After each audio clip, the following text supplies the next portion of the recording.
Welcome back to the review. We're here discussing West Indies cricket right now, and we've won.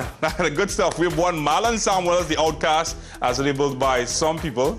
Not pointing fingers. Not me, not me. Pierre. Not me, not me, not me. And company starring for the West Indies in the winner.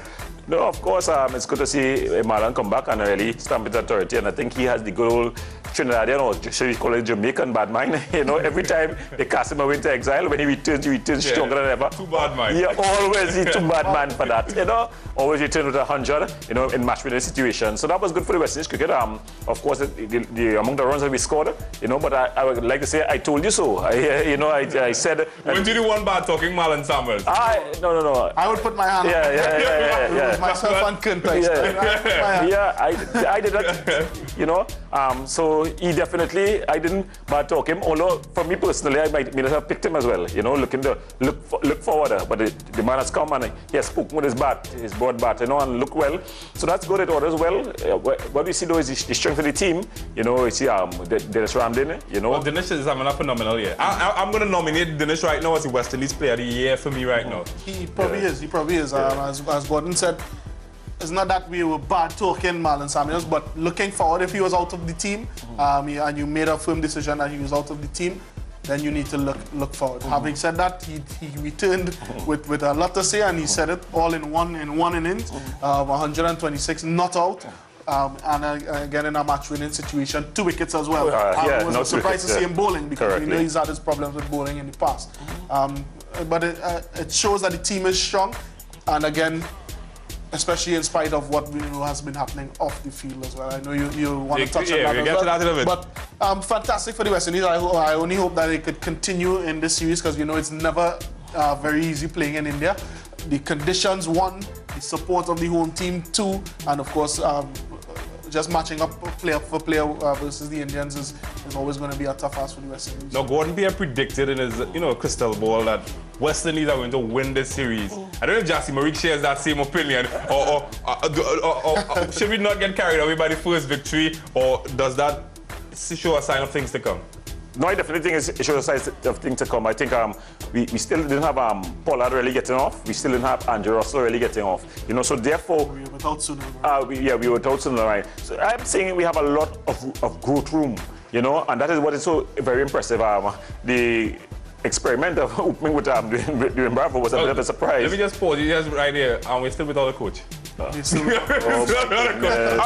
back. Experimented. Definitely. But you know, I think, you know, and we spoke about it the last time when we were talking about the support for the West Indies players, and I still told you that because of the new setup where a lot of the former players are involved, when you talk about the great Clive Lloyd, you know, and he immediately stood up for Sunil Narine, and I think that is very, very important. I must applaud that. Yeah. One of the first time that I'm seeing West Indians standing up for West Indians. Yeah, and I think he came out very strongly and forcefully, you know, standing up for Sunil Narine. So I think that has really concretized the team. Then we have Richie Richardson, of course, the intense, you know, Curtly Ambrose on board. I think so. All of that is good ingredients. I think the West Indies Cricket Board just doesn't want to play into that because, you know, if they name one man as the coach, immediately you begin to get egos being, you know, bandied about and involved. So I think they're probably just playing down. I don't know. His board of directors, maybe. I don't know where in the world though you're going into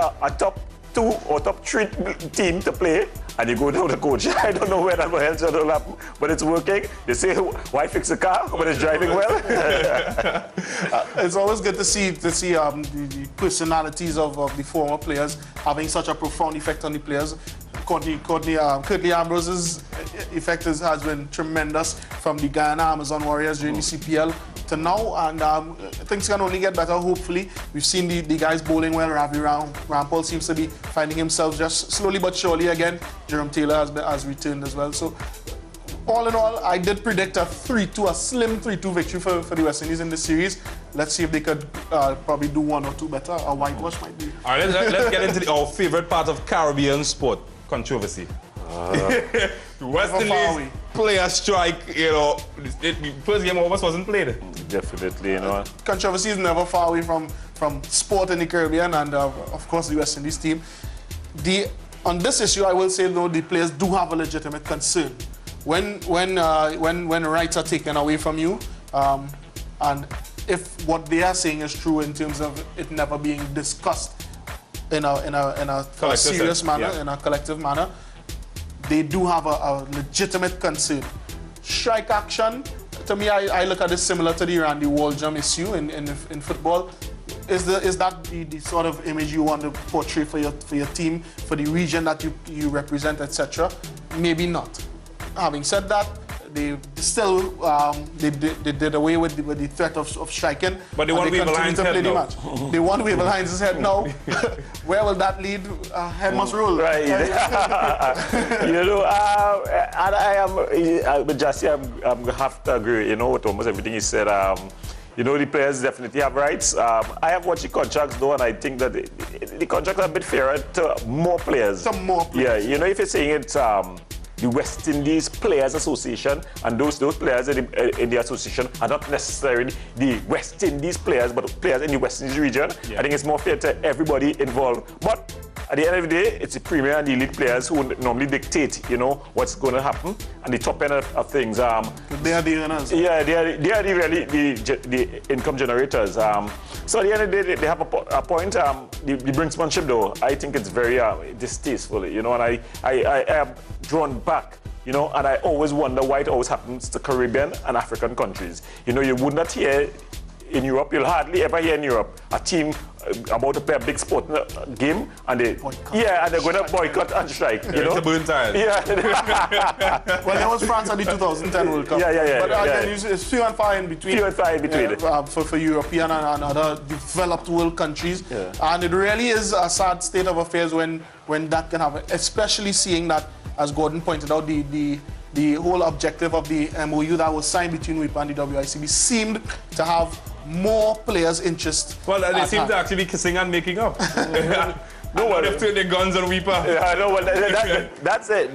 Same WIPA that has fought so favorably for them in the past. Well, you know, that's it. The conspiracy theorists will come up with it. They are now Jamaicans at the head of the West Indies Cricket Board, Jamaicans at the head of the WIPA. So they're probably saying it's a bit of insularity stepping into place there and saying the Jamaicans here are trying just to, you know, sell out the cricket. I don't look at it as such, you know, because I think even the franchise cricket, you know, there would be no place for Ramner Sawa in the West Indies cricket had it not been for franchise cricket, because he would not be playing for Guyana under no circumstance. Well, let's get right into that. That was my next topic, in fact.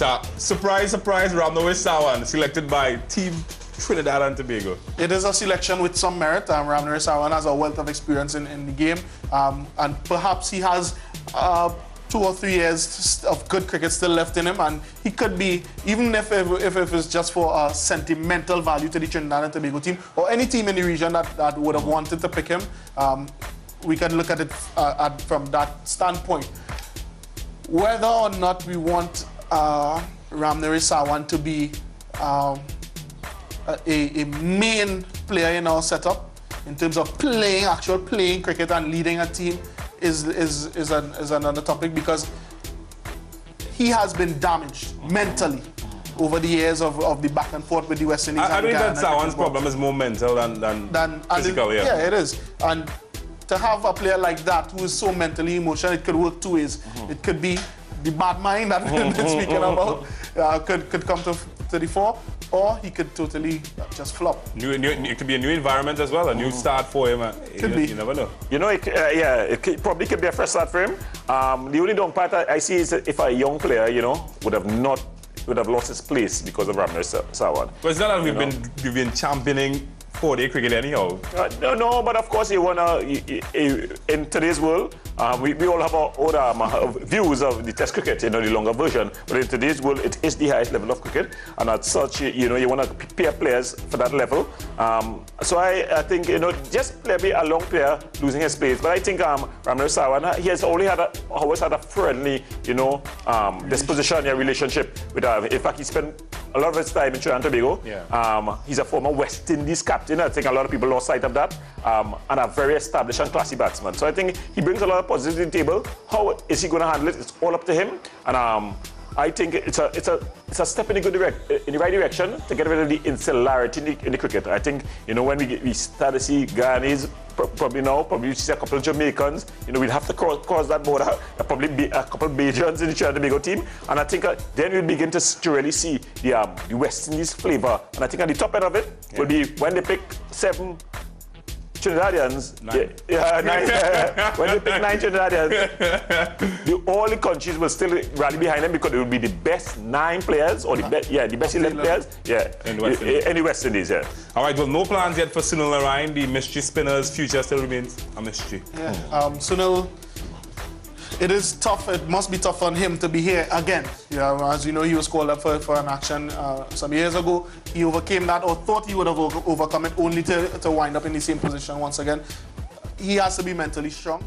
We know Sunil doesn't show a lot of emotion, so it's difficult to say exactly what is going on in his mind. But if I were to genuinely state my position on this, I would earn a lot of critics. This, for Sunil Narine issue, it was always on the books. It was always going to come back because I don't think we properly addressed it the first time. And if we do not watch out, Kevin Cooper, who was called up with him that first time, could be in a similar situation if he ever gets to play for the West Indies or at that international level. It was always a risk that we took in terms of not giving Sunil the attention that he needed to correct whatever problem the ICC would have deemed existing in the past. So it was always gonna come back. Now, with Sunil Narine, was it wise for the West Indies team to, not select him or take him out of the Indian squad, or maybe it can be mentally distracting? No, I think it was the best decision. I think it took him away from the situation. But the only thing that bothers me is what's next. You bring him home, he's not going to be doing anything. He's going to probably lose his fitness. He has a young wife, he's going to be dealing with other matters. I think they definitely should. I don't even want to find out what that place is. No, but so I am saying that withdrawing was the right thing because we didn't want to put him in the pressure to be examined by the Indians down in India. And of course, if he had been called, he would have then been banned. Right now he's not banned. So he can go and do some remedial work, and begin to get himself back into the game. As I said before, you need to have a place in the Caribbean where we can assess. That's easy to assess. For ourselves. Yeah, for ourselves, what is the problem, and begin remedial work.